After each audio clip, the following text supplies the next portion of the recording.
free. Until proven otherwise. In the early United States of America, freedom was not a guarantee, it was an accusation.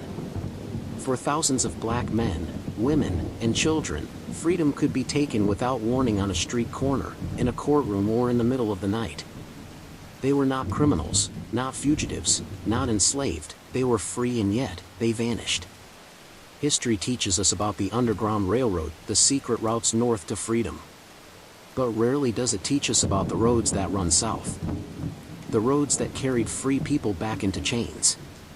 This is the story of that system, the one that was never meant to be remembered. Welcome to Historic Crimes TV, where you get the true story of events that have happened in the past which helped shape the history of the world that we are living in. Before we begin, please click the subscribe button below so you will get more true stories from us. Now relax and enjoy. What freedom actually meant. By the early 19th century, slavery was illegal in many northern states. On paper, black residents of these states were free. But freedom existed in a fragile space between law and power. Most free black Americans carried no formal proof of freedom. Not because they were careless, but because the law did not require white citizens to prove they were free, only black ones. And even when papers existed, they could be stolen, destroyed, ignored, or declared fraudulent. Freedom, in practice, depended on who was believed, and black Americans were rarely believed. The presumption of enslavement. In much of America, blackness itself was treated as evidence of enslavement. If a white person claimed ownership over a black person, the burden of proof fell entirely on the accused, not the accuser. Black men and women were often denied the right to testify in their own defense. They could not call white witnesses without permission. They could not demand a jury trial. In some cases, they were not allowed to speak at all. A single accusation could erase a lifetime of freedom. The first disappearances. By the late 1700s, abolitionist newspapers began recording a disturbing pattern. Free black people were disappearing. Dock workers, carpenters, sailors, women returning from markets, children sent on errands. They were last seen being questioned or arrested or offered work, then they were gone. Families searched, churches petitioned courts, committees demanded answers, but the authorities rarely responded. A system hiding in plain sight. These were not isolated crimes. They followed patterns, routes, and timelines. Within hours of arrest, captives were moved. Within days, they were out of state. Within weeks, they were sold. Speed was the kidnapper's greatest weapon. This was not chaos, it was logistics. The role of the law. Federal law did not protect free black Americans, it endangered them. The Fugitive Slave Act of 1793 allowed slave catchers to operate across state lines. It required minimal evidence, and it punished anyone who interfered. The law made no meaningful distinction between fugitives and free citizens. To a slave catcher, both were profitable, and the courts often agreed. Living under constant threat, free black communities adapted to survival under threat. Parents warned children never to travel alone. Men avoided certain streets. Women hid papers in clothing seams. Church bells were used as alarms. Knocks after dark went unanswered. Freedom required vigilance. Even then, it was not enough. By the early 1800s, America had created a paradox. A nation that declared liberty while allowing people to be stolen without consequence. A nation where freedom existed until someone decided it didn't. The men who stole people. Every system has operators, not mobs, not chaos, not accidents, it's men. Men who knew the law, who wore badges, who signed papers. Men who understood exactly how much a human being was worth. This was not random violence, it was an organized theft. Not strangers, but neighbors. The men who kidnapped free black Americans did not live in hiding. They walked openly through northern cities. They attended church. They drank in taverns. They served warrants. Some wore uniforms, many were law enforcement officers, constables, deputy marshals, jailers. They knew which judges would cooperate, they knew which papers could be forged, they knew which neighborhoods were unprotected, and they knew the risk was low. Professional slave catchers, slave catching was not a side job. For many men, it was a profession. They carried handcuffs, ropes, firearms, and forged affidavits. They traveled city to city, following tips, rumors, and incentives. A single successful capture could earn more than months of honest labor, and failure carried little consequence. The kidnapping gangs. In major cities, kidnapping became organized, gangs formed. Each member had a role. Scout, arresting officer, transporter, legal fixer, and buyers. Scouts identified targets. Arresters seized them publicly or quietly. Transporters moved them quickly. Fixers ensured paperwork passed without scrutiny. Buyers waited in the South. This was a supply chain. Forged law, documents were weapons, forged warrants, false affidavits, and fabricated slave claims. A signature could decide a life. Magistrates often asked no questions. Some did not want to know the truth. Others were paid not to care. Justice was not blind, it was bought. Police, jails, and profit, local jails were critical to the system. Once inside, a captive was isolated, silenced, and unseen. Jailers charged holding fees. Officers charged processing fees. Courts charged administrative costs. Each arrest generated income. The longer a person remained detained, the more money changed hands. Ship captains and silent partners. Transportation required cooperation. Ship captains had captives below deck.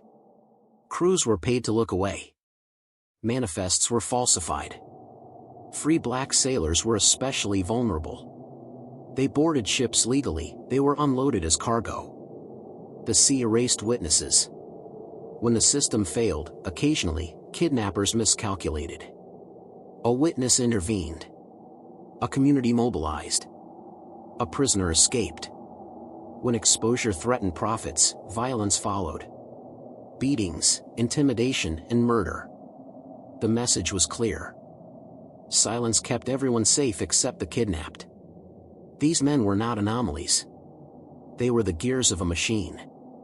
A machine powered by money, law, and indifference. Taken in the night. Most kidnappings do not begin with violence. They begin with familiarity. A knock at the door. A conversation on the street. An offer of work. A request for directions. The victims did not know they were being watched. They did not know they had been selected. They did not know this would be the last night of their freedom. This follows the moment it happened, the instant when freedom was taken. In the long night that followed. The false arrest, the simplest kidnapping, required no secrecy at all. A black man walking home after work. A constable steps into his path. You fit the description. No description is given. None is required. He is accused of being a fugitive slave.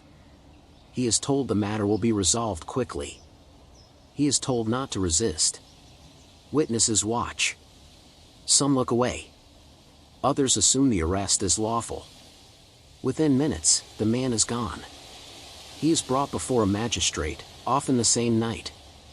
There is no jury, no lawyer, no time. If he cannot immediately prove his freedom, he is remanded into custody. By morning, he may already be out of state. Taken without chains, not all kidnappings involved arrests. Some required persuasion. A man is offered work, hauling cargo, cutting timber, loading a ship. The pay is good.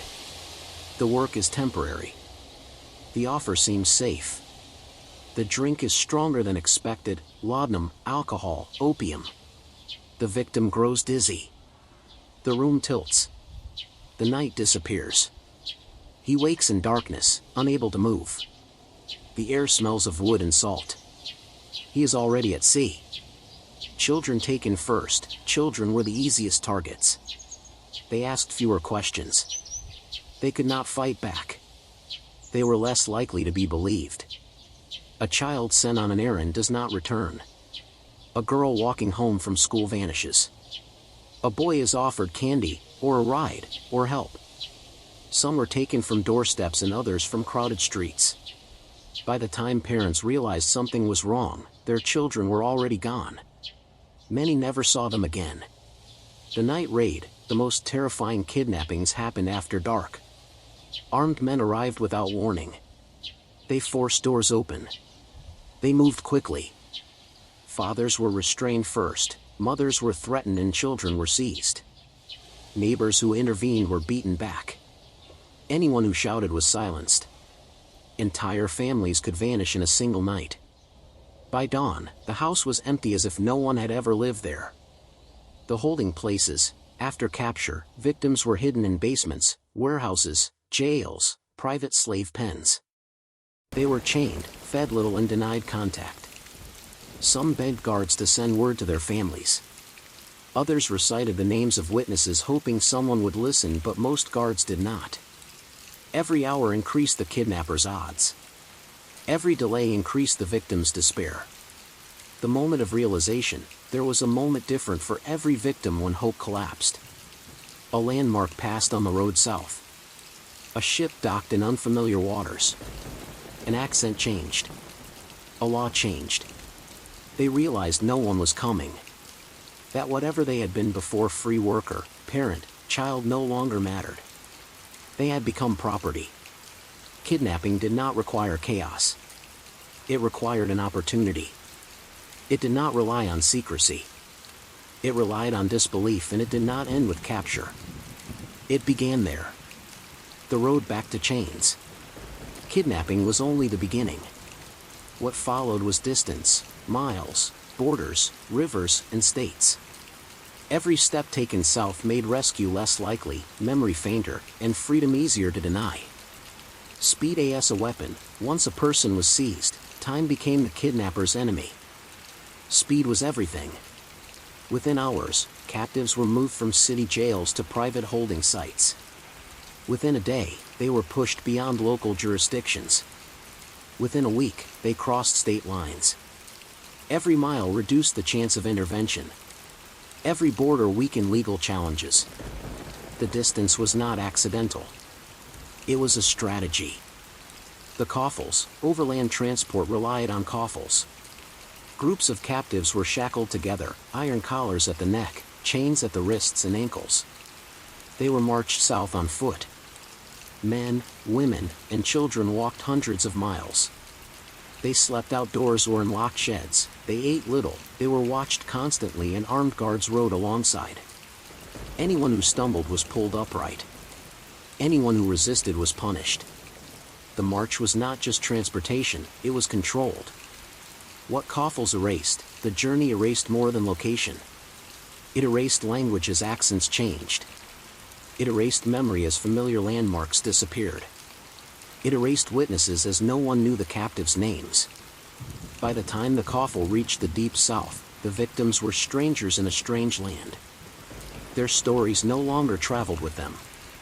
By SEA, the quiet route, for many kidnappers, the sea was faster and safer.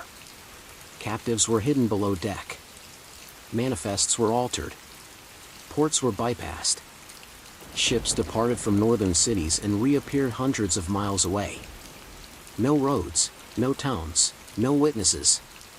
Below deck, captives lay in darkness, unable to stand, unable to see, unable to know where they were going. The ocean swallowed evidence. Holding pens and waiting, before sale, captives were stored.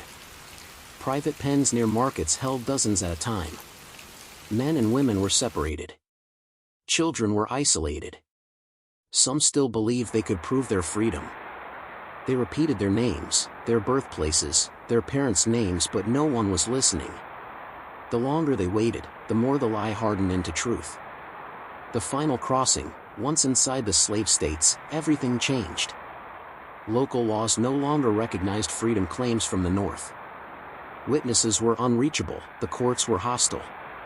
Even if someone searched for them, even if petitions were filed, the trail went cold. The road had done its work. Kidnapping erased people through movement. Not in a moment, but mile by mile, chain by chain, border by border. Sold as a lie. The journey south was only the beginning. The final destination, the auction block, was where freedom ended forever. Here, the lie became law, the stolen became property, the world they had known ceased to exist. The auction block, major southern cities like New Orleans, Charleston, Natchez, Savannah were the heart of the market. Free black Americans were forced alongside enslaved people born into bondage. They were inspected, measured, and appraised. Names were ignored. Histories were irrelevant. All that mattered was age, strength, and obedience. A child might sell for decades of profit. A man in his prime could command more than a house. Women were valued for labor and reproductive potential. The buyers did not ask questions. They did not need to. The law and the system protected them. Identity erased, once sold, a new identity was forced upon them. Names changed, histories erased, families torn apart, letters never answered and birth certificates are meaningless. Even when records existed proving freedom, they were ignored. Witnesses were silenced. Courts sided with buyers. The auction block was a place where truth became irrelevant.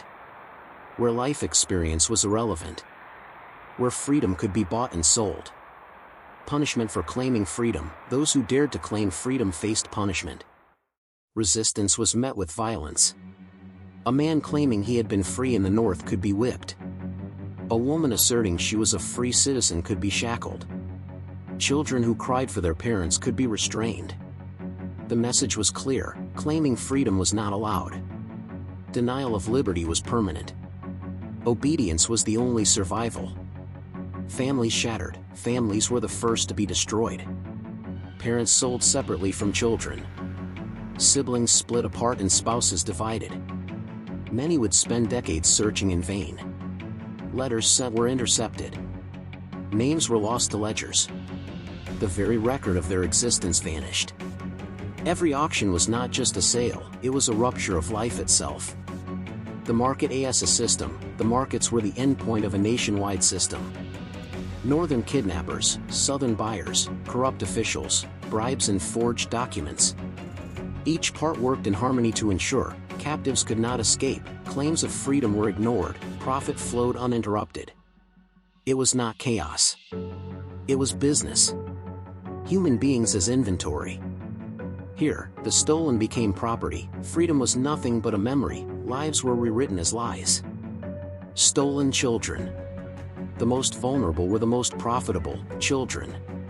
They could not fight, they could not testify, they could not prove who they were, and when they disappeared, the law rarely searched for them. Why children were targeted, children were easier to steal. They traveled alone, they trusted adults, and they could be carried, restrained, silenced. To kidnappers, children represented long-term profit, decades of forced labor. Young children were also easier to retrain. Their memories faded, accents changed, and their pasts disappeared. By the time they reached the South, many could no longer describe where they came from. Taken from everyday life, children vanished from ordinary moments. Sent to fetch water, walking to school, running errands for parents. Some were lured with food, others were grabbed openly. Some were taken alongside arrested parents then sold separately. In cities like Philadelphia and New York, abolitionist newspapers documented cases of children taken in broad daylight. Most were never recovered. Orphan trafficking, orphaned black children were especially vulnerable. Without parents to protest, they could be claimed as property with little resistance. Some were seized from poorhouses, others from informal guardians. Many were simply declared enslaved. Records list children with no surnames, no histories. Only ages and prices. Sold too young to remember, children were sold young enough to forget freedom but not young enough to escape trauma. They were punished for crying, punished for asking questions, punished for remembering parents whose names they could no longer pronounce. Some grew up believing they had been born enslaved. Only later, sometimes decades later, did fragments of truth surface. Lifelong consequences, for those who survived, the damage lasted a lifetime. Identity confusion, family loss, psychological trauma. Even after emancipation, many searched unsuccessfully for families they barely remembered. Freedom did not restore what kidnapping destroyed. These children were not collateral damage. They were targets. Their stolen lives remind us that kidnapping was not only about labor, it was about erasing futures. They fought back.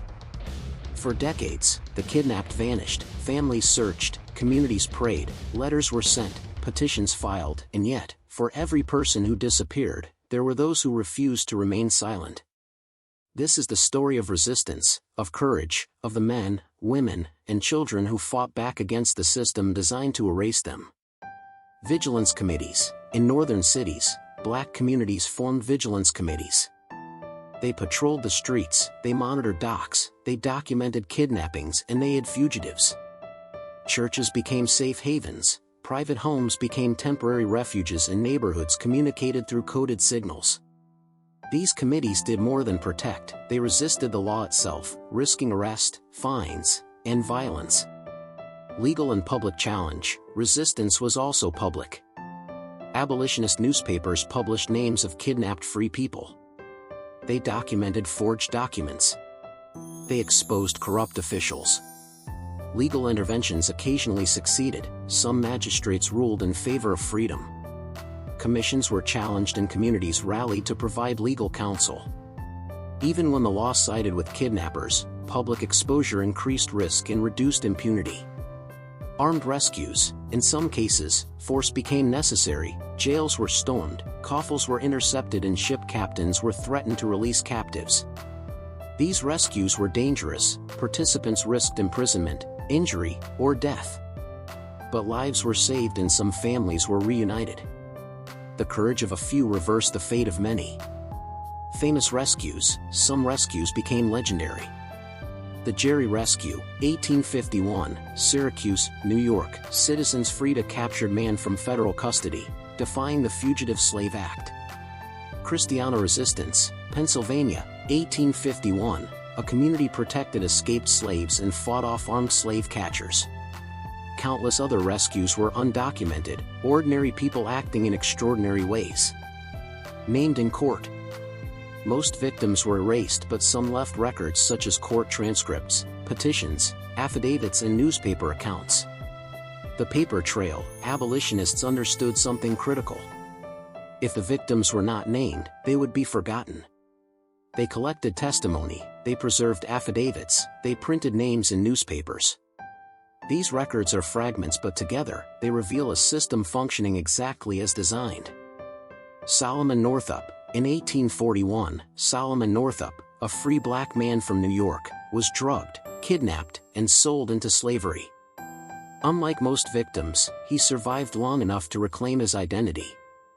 Even with proof, witnesses, and public attention, his kidnappers were never convicted. The law acknowledged the crime, then refused to punish it. Margaret Morgan was born free in Maryland. She was seized and enslaved illegally. Her case reached the U.S. Supreme Court.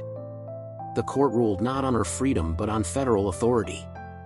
Her suffering became a legal abstraction. Courts that refused TOC, courtrooms were hostile terrain. Black testimony was dismissed. White claimants were believed without evidence. Judges prioritized property rights over human life. Even when freedom papers existed, courts often ruled they were irrelevant.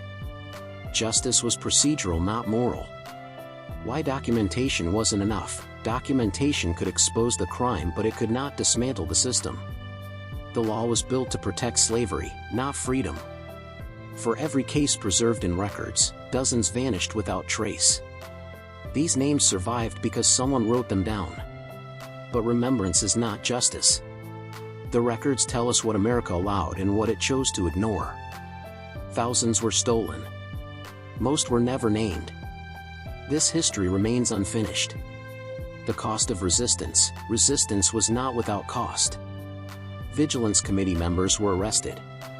Communities were threatened and lives were lost. And yet, each act of courage preserved memory. Each rescue preserved life. Each stand against injustice chipped away at the system that sought to erase freedom. Without them, the scale of disappearance would have been greater. Legacy of resistance. The fight against kidnapping left a lasting legacy.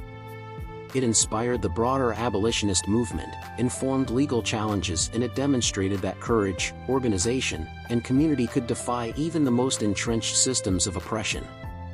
The stories of those who resisted remind us, freedom is never guaranteed, it must be defended. The reverse Underground Railroad erased thousands from history. But for every story of loss, there is a story of resistance, of courage, of survival. This is the history of those who fought back. And this is the history that demands to be remembered. Do you think slave trade would have continued if there was no resistance from the enslaved? Drop your comment below and don't forget to subscribe. Thank you for watching.